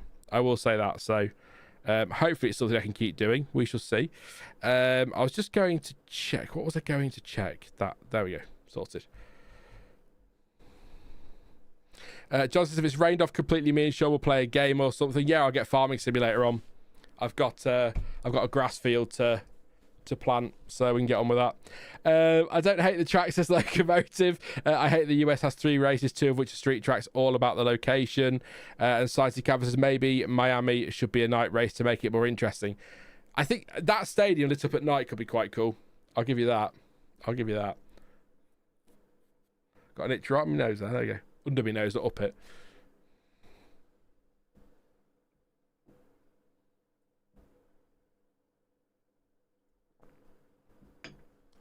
There we go, nice little drink. Farming Simulator, so we're still going to see the Astons. Sorry, it's Warden of Souls, yeah. And Rice starts as FS25. What map? I've just started on Whitcomb, the new one from Oxygen David. So yeah, started on that one this morning, I think, actually, for a few hours. Not done much. Just sold all the equipment because you start with too much, and got a few other bits in. Here we go then. We're going to get some laps on. We stop talking about games now. We're going to get on with... Yeah, it is a good map. It's still in beta, really, to be honest, Rice Stars. It's a few things that will get patched out, I'm sure, as he gets round to them. But it's a mod and it's free. So, I mean, what a job he's done as well. So, yeah, it's pretty good. If it ends up anything like Oak Bridge, was it Oak Bridge he called it in the end? If it ends up anything like that, then it's going to be mega. So, I'm enjoying it. Piastri then. Norris also going for his lap. Now he's the second car on a lap on track, I think. Unless Russell. No, Russell isn't. So, yeah.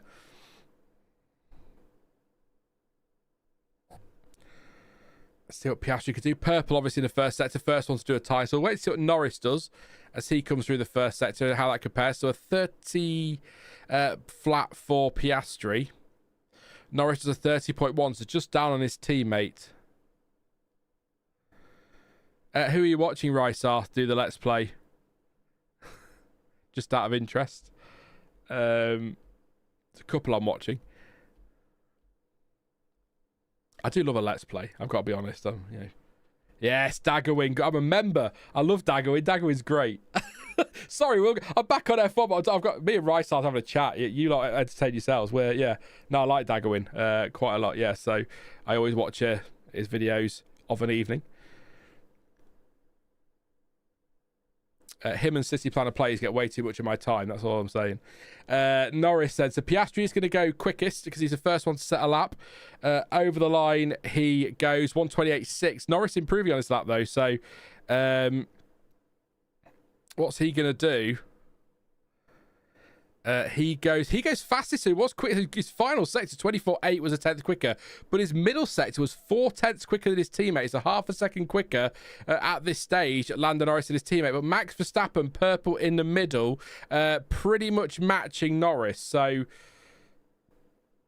And does go fastest by 0.02 of a second. Max Verstappen on provisional pole with 7.5 minutes to go, but Antonelli is on one now. He's the fastest in the first sector. Leclerc goes quickest by 0.04 of a second. Wow, 28.143 for Charles. Lewis Hamilton does a 1:28.3 and goes 4th place. It's all ramped up now. What's going on here?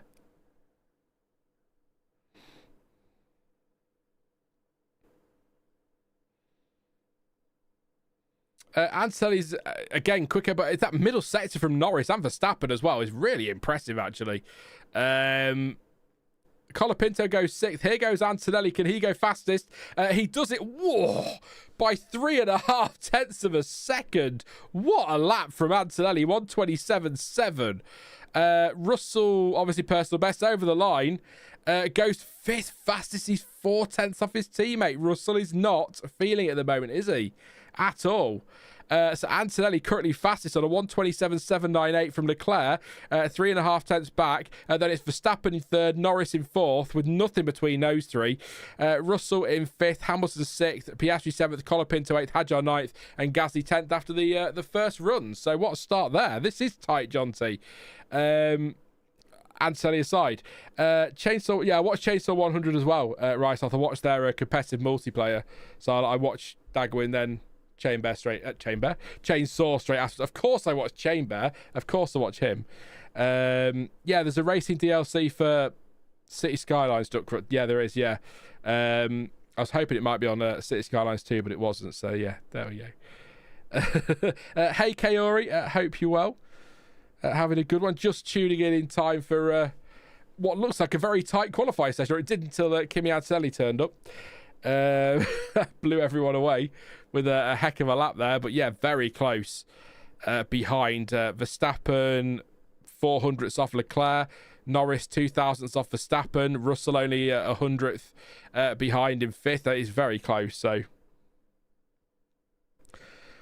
I've picked my drivers for this year. Latox says I want to see the youngest world champion of all time at the end of this year. I've picked my drivers. I want either Leclerc, obviously, Verstappen, obviously, Antonelli, Piastri to win it.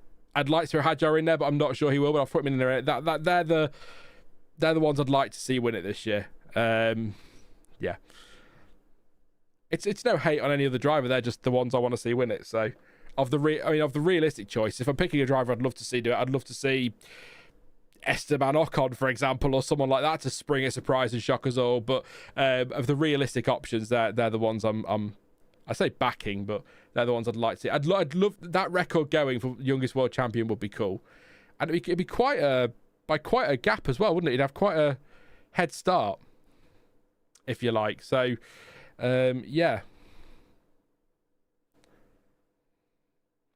I'm trying to think. It'd be at least 2 years, wouldn't it? Ish, maybe. George's mind is going to lose the title for him, says John T. There hasn't been a positive word out of his mouth since February. Blood Blimey. Yeah. Look, again, back to Antonelli video. I mean, he's doing a great job. George isn't running away with it like people thought. And people talk about, what if Verstappen goes to Mercedes? Who gets moved on? Well, I think Antonelli's their star boy, isn't he? So I can't see anything other than Verstappen and Antonelli at Mercedes next year if Verstappen is to move to Mercedes. That's a conversation for later in the year, though. We'll do more driver talk as we get into the summer.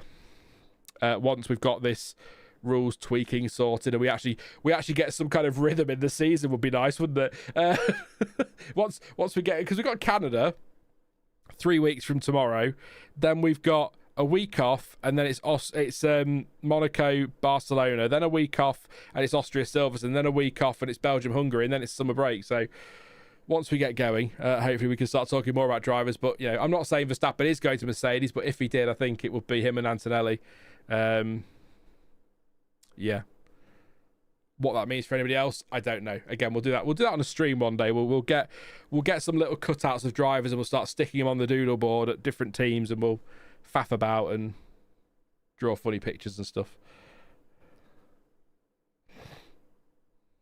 George seems positive about his backpack, says Alfie. I'm not sure what you're talking about, but I want to know more. I need to know more. We'll come back to that at the end of the session. We've got 2.5 minutes left as we just tick past 10 o'clock in the evening here, or at night in the UK, and it's still too warm to go to bed, so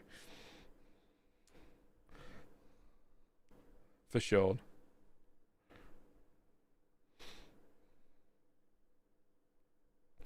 Verstappen, nice. Everyone should be on fresh tyres for this run.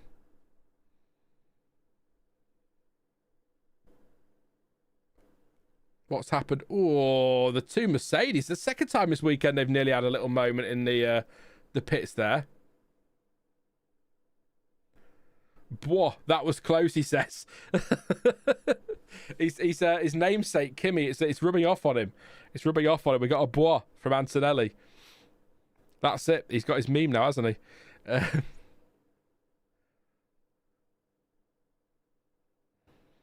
I'm sure Drive to Survive wrote that one down.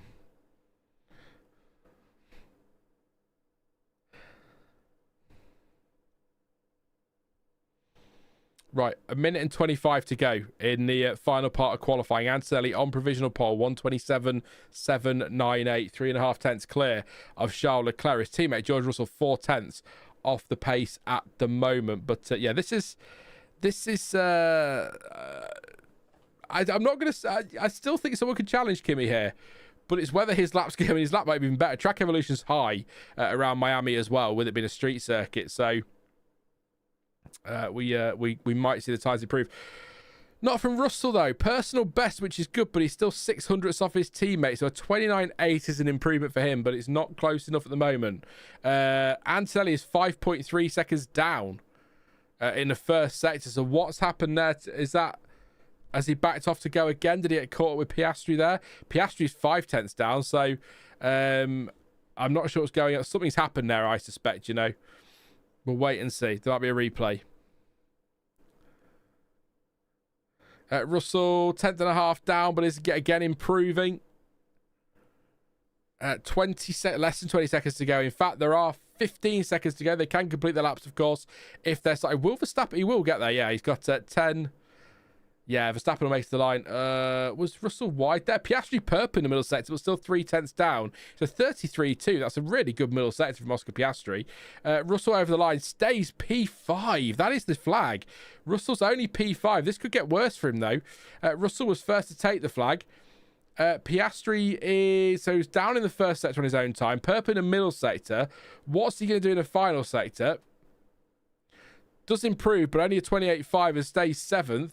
Where's McLaren's pace gone? Here comes Norris. He's not improving at all. Still doesn't improve, stays 4th. What's happened to McLaren's pace? Weird. What a strange weekend. Here goes Charles Leclerc to not take pole position and break my heart again. There we go. P2 for Charles Leclerc. I'll keep an eye on Verstappen. Personal best first sector, but 3 tenths down on Antonelli. Hamilton stays 6th. So Verstappen is improving here. He's got a shot at the front row. But he is still down on Antonelli. Through the middle sector, though. It's a purple middle sector. 800ths down. Max Verstappen might spring a little bit of a surprise here. He's got quite a bit of time to find with his massive... Look at that rear wing. It's ridiculous. It's like a kite at the top of it. Through the final sector. Here he comes. Can he do it? This would be a turn up for the books. Around the final corner goes Max Verstappen. Goes second. I thought he'd done it then. I got all ready to jump. He goes P2, Max Verstappen. Kimi Antonelli is on pole position. I've got to say it again. Kimi Antonelli on pole. Third in a row now. Is it 3 in a row for Kimi? Let's have a look. 2026 F1 season. I think he is. 3 in a row for Kimi. It is 3 in a row. P1, Kimi Antonelli. McLaren, despite their pace yesterday to take pole position and to finish, let's say, very well in the sprint, 4th and 7th. Wow. A good point from Rysart there. Straight in with the positivity. I love it. Says, how many places will you lose at the start? Yeah, that's the problem, isn't it? Very strong possibility. In fact, probability maybe that he will be leading into turn 1, Max Verstappen, but we shall see. I'll come to your comments in a minute. I'll run through the time in just a second. So Kimi Antonelli said, I'm just going to have a quick swig of drink and I'm back with you in 2 seconds. Not literally.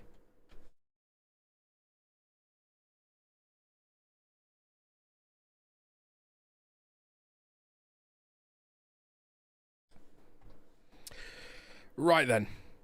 Kimi Antonelli is on pole position for the 3rd race weekend in a row. Fastest on a 127.798 for Mercedes. He's joined on the front row by Max Verstappen on a 127.9, a tenth and a half, let's say, a little bit further back. Charles Leclerc in 3rd. Nearly 2 tenths further back there, but it was any one of those 3 for pole. But I think that first running Q3 really did it for Antonelli. It was a fantastic lap. Verstappen got close though, but yeah, I thought he was going to do it. Not quite. Lando Norris only P4, having taken pole yesterday. Watching a replay of Oscar Piastri getting it all wrong at turn 1, so that's where some of his time went there. George Russell only P5, 4 tenths off his teammate with Lewis Hamilton in 6th place. Oscar Piastri 7th. Franco Colapinto continuing to build. I got really excited there, my voice, on what has been a very good weekend so far. Out qualifies Gasly for real this time, because I don't count sprint qualifying because I'm one of them. But that counts. He's out qualified Gasly. P8 for him, P9 for Hadjar, and P10 for Gasly. A second separating the top 10, which for a new rule set I don't think is terrible, actually. Hulkenberg P11, Liam Lawson P12, and Ollie Bearman in 13th place, with Sainz just behind him 14th. Esteban Ocon 15th and 16th for Alex Albon. They were knocked out in Q2. And then the first was knocked out in Q3. Lindblad, Alonso, Lance Stroll, Valtteri Bottas, Sergio Perez and Gabriel Bortoleto, who was looking to get out on track actually after his issues and had some more problems with his brakes going wrong anyway. So yeah, there you go. That is your grid as it stands, pending any penalties, investigations, engine changes, anything like that. But that is your grid for tomorrow's Grand Prix. So get your questions in, get your comments in. We'll stay live for a little bit longer. We'll do some predictions as well in a few, and then we'll wrap up. Probably get to 10:30. That's 20 minutes. So that feels like a nice way to wrap this one up. But yeah, really enjoyable qualifying session, and that is the first time I think I've said that this season. So I think whether it's the rules tweaks or whether it's the fact these regulations and Miami work well together anyway, I don't know, but that felt better, just like yesterday's did. Not perfect, it's still not there, but it's better, and that's a good thing. A bit of positivity in the F1 community. How's that for you? It's a nice change, isn't it? Why not? Let's see what you guys are saying then. So Kimi has 5 drivers that can launch faster than him. He will end up first, lap 1 in 6th, and probably still win, to be fair, sighted canvas. Wouldn't surprise me there. Ferrari has a smaller turbo, hence at the start it winds up faster. Says Tommy guys. Says hi as well. Hi mate, hope you're well. Clanson says like and subscribe. Yes, please do drop a like and subscribe if you are new as well. We've got the race reactions tomorrow, assuming we have a race, and then of course we'll have the there'll be something, but there'll be something or a couple of things between Miami and Canada, and then obviously for Canada there'll be the preview. Once again, by the way, thank you for your support on the previews this season. The 4 previews so far have done 31, 32, 13, and 26k on a 2.5k YouTube channel. That ain't half bad. So thank you so much for your support on those. That really means the world. And of course, we'll have reactions and qualifying watch-alongs as well. So this is good. This is a good grid. I'm looking forward to tomorrow's race. Hopefully, the race is an improvement as well on what we've seen at times this season. But I don't. I'd like to have a race that's good throughout and not just an exciting, for whatever reason, opening few laps and nothing happens. I'd like some excitement throughout. So yeah, just good racing, just good close racing. I'm very happy with that. Did it look like there was any super clipping down the straight, says Moray? The onboards earlier in the weekend, I can't really hear very well when I'm doing this, obviously, because I'm waffling away like I do, so I can't quite hear it. But from what I saw in the weekend, they are still it's still happening, but it's not as bad as Suzuka, particularly through 130R. So there does seem to be, again, I don't know how, because they're leaving turn 16 with a full battery. So I don't know how much of it is just the track really suits it and how much reg. So that's why I'm not going to sit here and declare this a big victory or a horrific decision by the FIA until we've had Canada, Monaco don't count. I think Barcelona, Austria, Silverstone, that's a real test there, I think, for these tweaks. So that's where I'm at with that at the moment. So once it raised, Stroll will lead and win out of spite, says Sighted Canvas. Surprises no, says positivity with the F1 community doesn't feel right now. Yeah, it does feel a bit rare, but yeah. It'll be torpedoes and missiles instead if it's wet, says Red Raven. Yeah. I don't know what's going to happen tomorrow. I'll just have a double check, actually. I feel like we'd have heard something if there had been some news. But just see if there has been. It seems really odd to me. I don't know if it's too much common sense. I don't know, but I just feel like you just make the call on the race tomorrow before qualifying so that people knew what was happening tomorrow. Specifically and most importantly, those that are supposed to be going to the track who have bought tickets. Imagine waking up tomorrow morning, the FIA decide to run the race early, but don't tell anyone until mid-morning, and people that were supposed to go can't get any more. I mean, that would be ridiculous, wouldn't it? But there you go. Richie says top 4 from 4 different teams. Good spot. Yeah, good spot.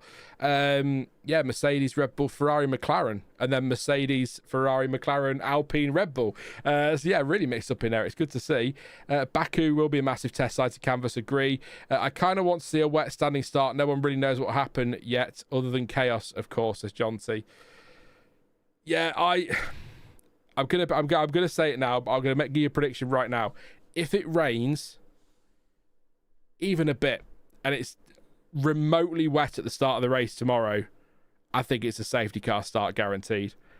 I can't see, given that nobody knows what's going to happen with these cars in the wet outside of simulations. I can't imagine the FIA going to let them go in blind completely. So it would suck because these are apparently the best drivers in the world. And this is apparently the pinnacle of motorsport, so you know, get on with it. But that's my old man brain kicking in, John T, I'm afraid. Get the active sonar ready, says Rysarth. Yes, that's the missiles. Well, it's always missiles. Yeah. What are your predictions then? Give me your top 3 for the race tomorrow.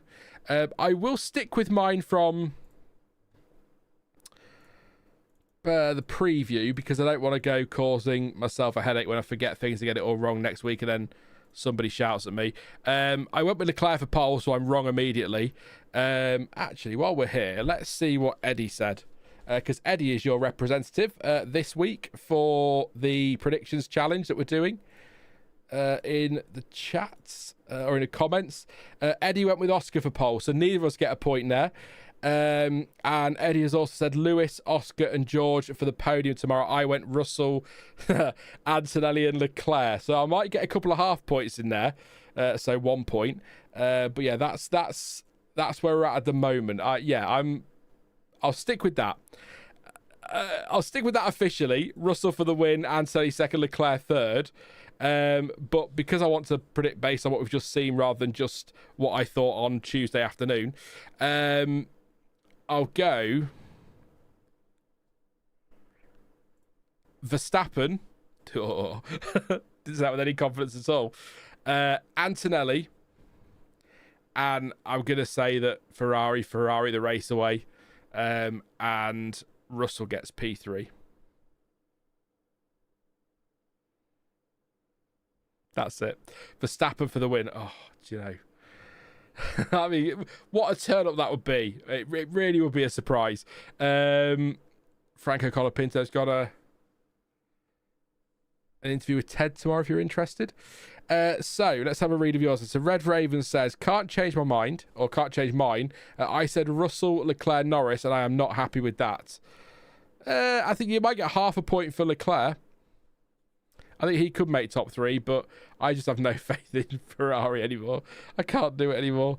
Latok says Verstappen, Antonelli, and Leclerc. Rysar says Antonelli, Verstappen, Russell for top 3 there. So keep them coming. I'll keep an eye out for them. And I'll try and shout them out as they come in. But yeah, we'll keep going for another 15 minutes and then we'll call it there. Unless you all want to disappear. But let me know if you want me to end. I'll just end because well, not completely, just the stream. Because I know it's late. I mean, what is it? 11:15 in Europe. So I'd say Europe, in mainland Europe. I'm in Europe. If dry, says Pascal, Antonelli, Leclerc, and Verstappen. If wet, Verstappen, Leclerc, Antonelli. So the same top 3, but different orders. I like that. In fact, reversed, absolutely reversed. I like that. And hopefully some points for Hülkenberg in either scenario, says Pascal. Again, I think we say this, I feel like we say this every week, Pascal, because he always seems to be there or thereabouts. From P11 tomorrow, points is definitely possible for Hülkenberg. Definitely possible. I need Bortoletti to have a cracking race, though, because I've got them down for double points, Audi, and 22nd in Miami to points. Probably not, let's be honest. So it depends. If the rain hits as hard as they say it's going to hit, then it won't happen anyway. But if it rains less than that and we get a race on, then maybe Bortoletti could surprise. Moray says that Antonelli, Hamilton, Colapinto. I assume that's Colapinto, unless Colapinto. Yeah. Sorry, mate, laughing at a typo. But it just doesn't know why it's made me laugh. It just has. Yeah, Colapinto on the podium. I'm guessing you're saying it's wet, are you, Moray? Or there's going to be some big drama. Maybe some big drama. Maybe. I can say he'll be on the podium. It's a mixed bag. If conditions change, any 3 can do it. It's a sighted canvas. I think that's a fair assessment. I think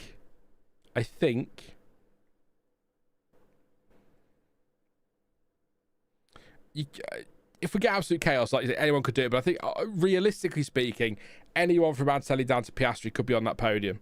So it's going to be fun tomorrow. I think it's going to be good. Just hope we get some good close racing. That's all I'm asking for. It's all I want. Good close racing. Nothing else. Don't care about anything else that's going on. Just that. So that's it. I've had enough. That's it now. But yeah, I'm really happy with that grid. The track map's moved. I've just realised I hadn't moved earlier in the day, or where it reset itself. Maybe I don't know, but it's yeah. Apologies there if that moved during the session. I wasn't watching it.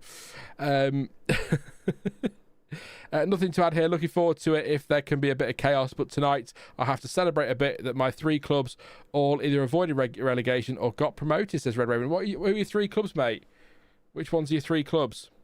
My clubs, my United don't play till tomorrow. My local team, Lincoln City, are going to be in the Championship next season. So I'm very happy with that. Very, very happy indeed. So thinking that's dangerous, I banned it in my house as Rysarth. Yeah, I try not to. I try not to make a habit of it. It does hurt. Yeah. I'm going to just, mute this because there's stuff on there that's really annoying. Russell does some Bottas bowling course because he's feeling the pressure. Course, says Moray. Yeah. Revenge.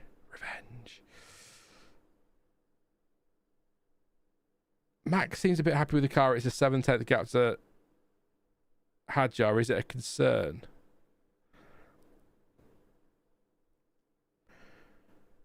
That's a good point, Moray. Sorry, no, I'm thinking again, dangerous, but that's a very good point. Max is more comfortable with the car, not completely happy, I'm sure, but more comfortable, and suddenly Hadjar's not on his pace. It might be a bad weekend, so I'll withhold judgment now. That's one to keep an eye on over the next couple of races if Hadjar suddenly does end up really far behind again. That's a good point. Jonty says, football, all I can say is Spurs, LMAO. They've been handed a lifeline today because West Ham are terrible, so maybe if they win tomorrow at Villa, they'll jump out of the bottom three, but they shouldn't be down there at all, really, should they? I'm a Chelsea fan. We'll be joining Spurs and Lincoln in the Championship next season. Season after next, says Nick. Well, that's pessimistic. Yeah, a bit messy at Chelsea at the minute, isn't it? At best, you'll have heard of two of them. Hamburg in Bundesliga, practically secured now. Schalke in the Bundesliga, and Osnabrück? VfL Osnabrück, is that right? Or Brook? That's an umlaut, isn't it? It's a Brook. I'm sorry if I butchered that, mate. I've heard of Hamburg and I've heard of Schalke, but not the other one. Yeah. But congratulations to you and your clubs then. There you go. That's what I was going to say. It was a long story short there for you, but I was just intrigued. I wasn't expecting Stoke, Grimsby and Boston United or anything like that. Two Lincolnshire there for you. Why not? Interesting. Yeah, no, so well done. Well done. Well done to everyone that's been promoted or avoided relegation today. I think Ipswich have gone up, haven't they, to the Premier League? So, but looking ahead to tomorrow for Formula One, Miami Grand Prix, I can't help but feel excited about that grid. Antonelli can't seem to get starts right this year. That immediately puts him under pressure for Verstappen. Leclerc's a fast starter. Was still a quick starter in the sprint, but not quite as dramatically different compared to earlier in the season. That may be different tomorrow. He's going to be in the mix into turn one. Norris is going to be nice and racy still. Russell's going to have to try and come through. I think that's a really nice grid. Hamilton, of course, as well. I mean, if it rains as well on a wet track, Hamilton out there, oh, it could be fun. It could be fun. And I really hope one of those teams towards the bottom, particularly Aston Martin and Cadillac, have at least put one car on a big wet setup, because that could get interesting if we get rain tomorrow. So I say from everything I've read and everything I've heard on TV and everything else going on, it sounds like rain is definitely going to hit tomorrow. We just don't know how much and whether or not it can stop the race going ahead. So it's going to rain, but we'll see. The way you describe the sprint, I might be hoping for wet conditions, or I am hoping for wet conditions, says Red Raven. Yeah, I mean, the F2, if you haven't seen the F2 sprint, that was really good today. So you can race on this track. It's just not really, again, working for F1. So that to me is a spicy grid anyway. If you throw some rain in there, we're going to be in for a crack on it. Exactly. Changing conditions, says Sighted Canvas. They're the best race. I don't want a fully wet race, and I don't want a fully dry race. I want a race that starts dry, and then 3 laps in, it starts to rain. Can you remember Zandvoort a couple of years ago, maybe 3 years ago, where it started dry, then on the formation lap it started to rain, and they came round and it was that chaos of people trying to keep it on track on dry tyres, and Perez came in and put the wets on and then just overtook everyone like they turned the difficulty down to 0% or something on the F1 game and was cruising round, and then it dried a bit and then it rained again. That's the kind of thing I want to see, because I think that for me is, if it's going to rain, I'd rather that than a fully wet race, because it just means that it keeps mixing it up, because those who are good in the wet or have a car that leans towards a wet setup, when it rains, they start to come through the field. Then when it dries out, they start to fall away again and others come through. Those are the kind of races where you're like, oh my God, this is ridiculous. I can't keep up with everything. And then you look at the lap counter and it's lap 12. And you're like, my God, it's only lap 12. I love those races. So yeah, that's what I've been looking for tomorrow. Let's take a few more comments there before I finish off today. It could be a very spicy meatball, says Rysarth. Pascal says it would be good to see these generations of cars in the wet. Agree. John says we want Canada 2011 without the red flag bits. That was more high pitched than it needed to be. But I don't know if it is just a rose tinted spectacles kind of thing. Maybe the wrong thing to say, but I kind of liked the red flag delays in Canada, but I can't believe for a second that at the time I enjoyed them, if that makes sense. I think about them probably more positively and warmly than maybe I did at the time. But I mean, hats off to Martin Brundle and David Coulthard for filling all of that. That was so. I mean, we're good in testing streams, but that was impressive. My God. As long as rain doesn't turn super clipping to wave riding, it should be good, says Red Raven. Don't forget Hockenheim a few years ago was dry, then rain, then got dry and wet again. Was insane and fun. Yep, absolutely. Pascal says Silverstone last year was a great race. That's a good example. I'd take a Germany 2019 or Brazil 2023, says Moray. Yeah, I mean, look, like, mixed conditions, yeah, but ultimately, I'm going to say it for the third time now in like 10 minutes, but you know how I like to repeat myself. I've got to fill the stream somehow, but I just want a good close race. Close racing. It's not about just over. Do I want to see some overtaking? Yeah, of course I do. But as long as it's close, and a mix of strategy as well. If it is dry, let's pretend it's going to be dry. A mix of strategy. I don't want what we had last year, where everyone started on the medium or the hard, switched around halfway through, and then went to the end on the other tyre, and that was it. I want 2 stops. I want some variety. Some on a 1, some on a 2, maybe some on a 3. But let's see.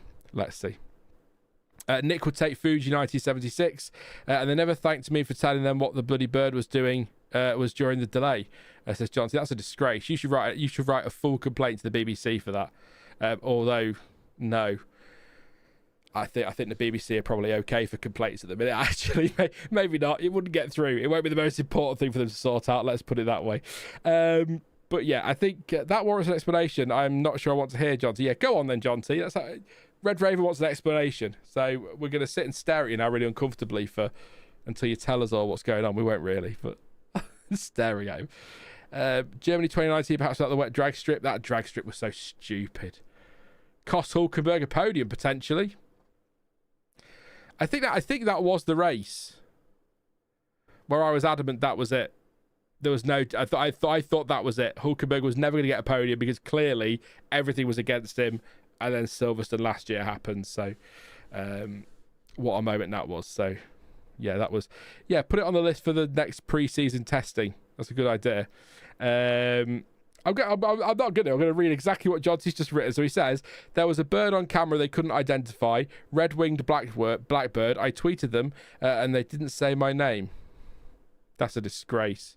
That is a disgrace. The drag strip was the best enforcement of track limits ever, says the Hatbros. That's a great point as well. Let's have a slippery drag strip at every track. There you go. Track limits sorted. Or this is a bold one, a gravel trap. That'll do. Final thing today, by the way. I did mention the preview. I'll say it again today. Absolutely over the moon that Turkey's back next year. Turkish Grand Prix back to Istanbul Park. Very, very happy to see that back on the calendar. And Portimao as well for a couple of years. So 5 years as well for the Turkish Grand Prix. So even better. Love that track. Often gave us great racing. Really, really happy to see it back. So thank you to F1. And how's this for a segue? And thank you to you guys as well for tuning in for the qualifying. I'm so good for the qualifying watch along today. Now again, I will be back tomorrow for the race reaction, assuming we get a race, although I have a feeling from the hints that John T's dropped in chat, even if there isn't a race, we're still going to go live and talk nonsense for an hour and a half, 2 hours. So we might still be live, whatever, but hopefully it'll be after the race and we can react to the Grand Prix. Again, keep an eye on your socials and across your news feeds. There might be something announced regarding the start time. It could be brought forward. We'll see what happens. But yeah, whatever happens, hopefully we get a race and we will be live for that one. If you haven't already, please do drop a like on the stream and subscribe if you are new. Lots to come, like I say, over the course of this season. You can also support the channel as a channel member. You can press the join button or you can follow the link in the description to sign up on Patreon to get your name at the end of videos and streams. So thank you to all of those who are scrolling on the bottom now. For your incredible support. You can also buy me a coffee, link down there as well, and thank you as well for your super chats too. Really appreciate your support as always. But I shall hopefully, all being well, see you for some race reaction tomorrow. But as ever, thank you for watching. I've been Formula Sean, and until next time, goodbye.